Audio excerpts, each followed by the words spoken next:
എന്നെ ആക്രമിച്ചവരോട് ഞാൻ എത്ര പ്രാവശ്യമാണ് ക്ഷമിക്കേണ്ടതെന്ന് ചോദിച്ചപ്പോൾ 7 പ്രാവശ്യം എന്നല്ല 70 പ്രാവശ്യം നീ ക്ഷമിക്കുക എന്നാണ് ക്രിസ്തുവിൻ്റെ ഉപദേശം. ഇതെന്താണ്?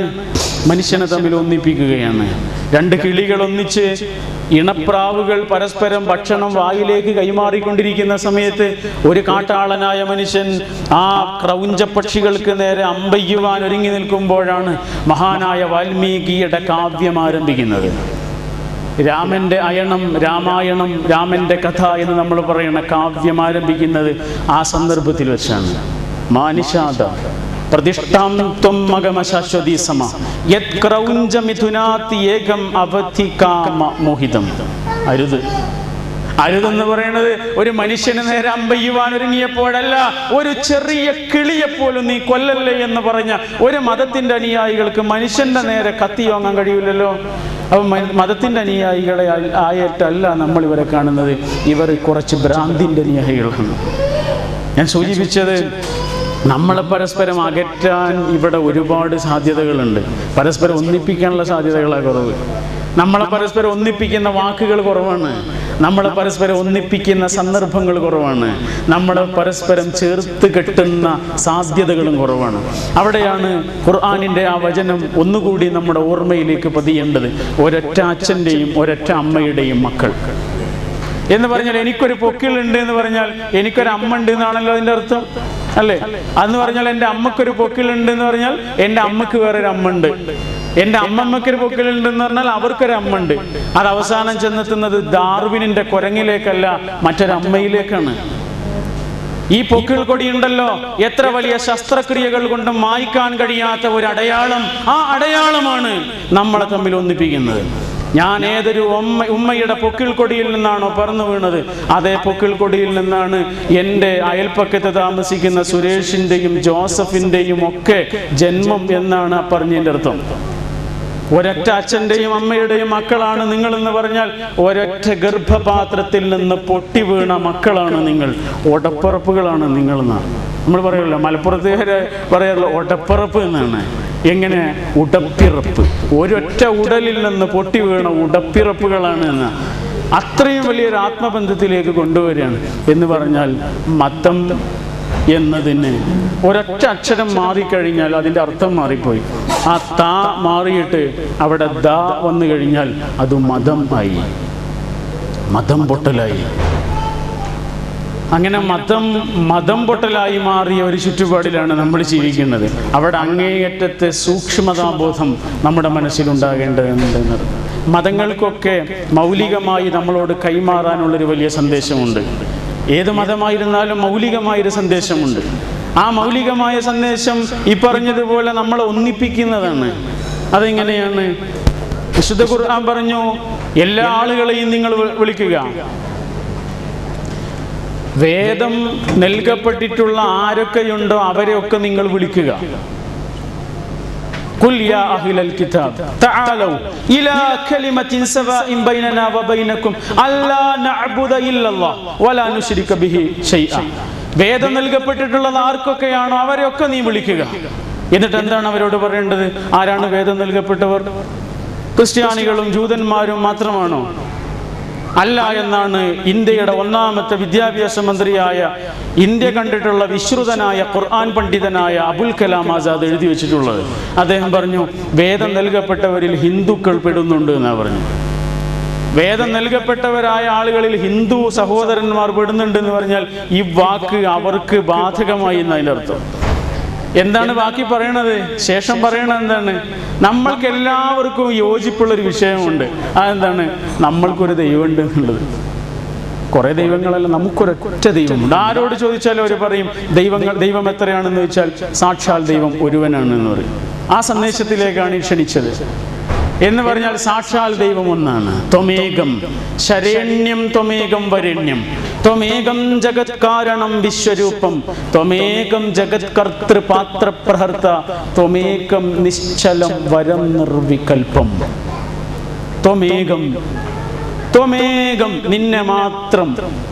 ഒരുപാട് ആളുകളെ ഇല്ല, നിന്നെ മാത്രം. ശരേണ്യം, ഞാൻ ശരണം പ്രാപിക്കുന്നു. ത്വമേകം വരേണ്യം, നിന്നെ മാത്രം ഞാൻ വരേണ്യങ്ങൾ നൽകുന്നു, നിനക്ക് മാത്രം ആരാധനകൾ, പുഷ്പങ്ങൾ, ഏറ്റവും എൻ്റെ ഹൃദയത്തിൽ നിന്നുള്ള പ്രാർത്ഥനകൾ, എൻ്റെ വഴിപാടുകൾ. സർവശക്തനായ ദൈവമേ, നിനക്കു മാത്രം.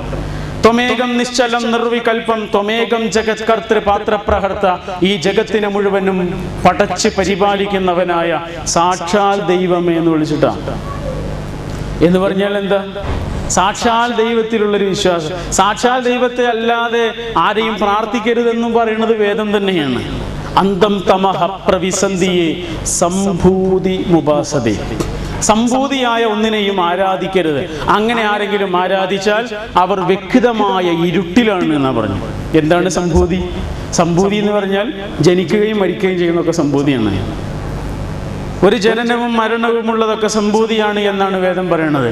അങ്ങനെ ഒരു ജന്മത്തീയതിയും മരണത്തീയതിയും ഉള്ള ഒന്നിനെയും നീ ആരാധിക്കരുത്. അങ്ങനെ എങ്ങാനും നീ ആരാധിച്ചു കഴിഞ്ഞാൽ വ്യക്തമായ അന്ധകാരത്തിലാണെന്നാണ് പറഞ്ഞത്. പിശാചേ പോ, നിന്റെ കർത്താവായ ഏക കർത്താവിനെ മാത്രം നീ ആരാധിക്കുക എന്നാണ് യേശു പറഞ്ഞത്. എന്നെയല്ല, എന്നെക്കാളും ഉന്നതനായ എൻ്റെ പിതാവിനെ നിങ്ങൾ ആരാധിക്കൂ എന്ന് പറയുന്നതായി ബൈബിളിൽ കാണുന്നു.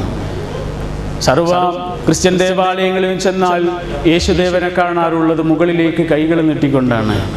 അപ്പോൾ മുകളിലേക്ക് കൈകൾ നീട്ടിയ യേശുദേവൻ ആരോടോ എന്തോ പറയുന്നുണ്ട്. ആ യേശുദേവൻ പറഞ്ഞത് ആരോടാണോ അവനോടാണ് നമ്മൾ ഈ പറയണത്. സ്വന്തം ഉള്ളിൻ്റെ ഉള്ളിൽ നിന്നുള്ള അങ്ങേയറ്റത്തെ പ്രാർത്ഥനാ കീർത്തനങ്ങളുടെ അങ്ങേയറ്റത്തെ ഒരു സ്വരമുണ്ട്. ആ സ്വരമാണ് ഈ വിശ്വാസത്തിൻ്റെ സ്വരം. ഞാൻ പറഞ്ഞത് എല്ലാ മതങ്ങൾക്കും കൈമാറാനുള്ളൊരു സന്ദേശമുണ്ട്. അത് ഒരേ സമയം ആദർശപരമായ വിശ്വാസപരമായ കാര്യങ്ങളുണ്ട്, മറ്റുള്ള ഒരുപാട് ഘടകങ്ങളുണ്ട്. അതിലാണ് ഈ പ്രവാചകന്മാരെല്ലാം വരുന്നത്. എന്ന് പറഞ്ഞാൽ മുനിമാരെന്നും ഋഷിമാരെന്നും സന്യാസിവര്യന്മാരെന്നും ധർമ്മസ്ഥാപകരെന്നും വിളിക്കുന്ന ഒരുപാട് ആളുകൾ. ആ ആളുകളുടെ സന്ദേശം ഇതായിരുന്നു. ആ ആളുകൾക്ക് ജനങ്ങളോട് കൈമാറാനുണ്ടായിരുന്ന സന്ദേശം ഇതായിരുന്നു. ഖുർആൻ പറയുന്നത് എല്ലാ സ്ഥലങ്ങളിലേക്കും പ്രവാചകന്മാരെ അയച്ചിട്ടുണ്ട്, ദൂതന്മാരായ ആളുകൾ അയച്ചിട്ടുണ്ട് എന്നാണ്. ജെഫ്രി ലാങ് എന്ന് പറഞ്ഞ ഒരാളെ നിങ്ങൾ കേട്ടിട്ടുണ്ടാവും. അമേരിക്കയിലെ വലിയൊരു യൂണിവേഴ്സിറ്റിയിലെ പ്രൊഫസറായിരുന്നു. അദ്ദേഹം ഒരു ക്രിസ്ത്യൻ പശ്ചാത്തലത്തിൽ ജനിച്ച ആളായിരുന്നു. ഒരുപാട് അന്വേഷണങ്ങൾ, ചിന്തകൾ അങ്ങനെയൊക്കെ തുടങ്ങി അദ്ദേഹം നിരീശ്വരവാദിയായി തീർന്നു, യുക്തിവാദിയായി തീർന്നു. അങ്ങനെയാണ് അദ്ദേഹത്തിൻ്റെ ഒരു സൗദി അറേബ്യക്കാരനായ അദ്ദേഹത്തിൻ്റെ ഒരു വിദ്യാർത്ഥി ഉണ്ടായിരുന്നു. ആ വിദ്യാർത്ഥി അദ്ദേഹത്തിന് ഒരു ദിവസം ഖുർആനിൻ്റെ ഒരു പരിഭാഷ കൊണ്ട് കൊടുത്തു. അപ്പോൾ ഖുർആൻ്റെ പരിഭാഷ വെറുതെ ഇങ്ങനെ അദ്ദേഹം ഒരൊറ്റ മറിക്കൽ എന്നിട്ടൊരു ആയത്ത് വെറുതെ ഓതി നോക്കി, വായിച്ചു നോക്കി. അപ്പോൾ അതിൽ പറയുന്നത് എല്ലാ സ്ഥലങ്ങളിലേക്കും എല്ലാ പ്രദേശങ്ങളിലേക്കും ദൂതന്മാരയച്ചിട്ടുണ്ട് എന്നാണ്. അത്രയേ ഉള്ളൂ. അദ്ദേഹത്തിൻ്റെ മനസ്സിൽ അതെവിടെയൊക്കെ ക്ലിക്ക് ചെയ്തു. എന്നിട്ട് അദ്ദേഹം ചിന്തിക്കുന്നത് എന്താണ്? ശരിയാണല്ലോ, എല്ലാ പ്രദേശങ്ങളിലും ദൈവവിശ്വാസം ഉണ്ടല്ലോ എന്ന് ആലോചിച്ചിട്ടാണ് അദ്ദേഹം ഇസ്ലാമിനെ കുറിച്ച് കൂടുതൽ പഠിക്കുന്നത്. ഇന്നും ജീവിച്ചിരിക്കുന്ന ഒരാളാണ് അദ്ദേഹം. പിന്നീട് മുസ്ലിമായി. അദ്ദേഹത്തിന് ശരി എന്ന് കൂടുതൽ ബോധ്യപ്പെട്ട ഒരു സന്ദേശത്തിലേക്ക് അദ്ദേഹം തിരിച്ചു വന്നു. ഞാനത് പറയാനല്ല ഇത് പറഞ്ഞത്, മറിച്ച് എല്ലാ പ്രദേശങ്ങളിലേക്കും ദൈവ വിശ്വാസവുമായി അല്ലെങ്കിൽ ദൈവത്തെക്കുറിച്ചുള്ള ശരിയായ അറിവുമായി സന്ദേശവാഹകരായ ആളുകൾ എത്തിയിട്ടുണ്ട് എന്ന ഒരു പ്രധാനപ്പെട്ട സന്ദേശമുണ്ട്. അങ്ങനെയാണെങ്കിൽ ഇന്ത്യ രാജ്യത്തേക്ക് പ്രവാചകന്മാർ വന്നിട്ടുണ്ട്. ശ്രീകൃഷ്ണനെ കുറിച്ച്, ശ്രീരാമനെ കുറിച്ച് ഇങ്ങനെയുള്ള പുരാണങ്ങൾ വേദങ്ങളിലുണ്ട്. അവരൊക്കെ പ്രവാചകന്മാരായിരുന്നു എന്ന ചരിത്രം പോലും അല്ലെങ്കിൽ എന്ന ചർച്ച പോലും അബുൽ കലാം ആസാദിന്റെ തർജുമാൻ അൽ ഖുർആൻ എന്ന നേരത്തെ പറഞ്ഞ പുസ്തകത്തിൽ പറയുന്നുണ്ട്. ഖുർആനിൽ ദുൽ കിഫിൽ എന്നൊരു പ്രവാചകനെ കുറിച്ച് പറയുന്നുണ്ട്. ദുൽ കിഫിൽ, അതിനെക്കുറിച്ചൊരു ചർച്ചയുണ്ട്. എന്താണ് ദുൽ കിഫിൽ എന്ന അറബി വാക്കിന്റെ അർത്ഥം? കിഫിലുള്ളവൻ എന്നുള്ളൂ, കിഫിലുകാരൻ. ഖത്തർ എന്ന് പറഞ്ഞാൽ ഖത്തറിലുള്ളവൻ, അത്രയേ ഉള്ളൂ, ഖത്തറുകാരൻ എന്നതുപോലെ ദുൽ കിഫിൽ എന്നൊരു വാക്കില്ല അല്ലെ, പാ ഇല്ലല്ലോ. അപ്പൊ കിഫിൽ എന്നതുകൊണ്ട് ഉദ്ദേശിക്കുന്നത് കിപ്പിൽ ആണ്. കിപ്പിൽ എന്ന് പറഞ്ഞാൽ കപ്പിൽ ആണ്. കപ്പിൽ എന്ന് പറഞ്ഞാൽ കപില വസ്തു ആണ്.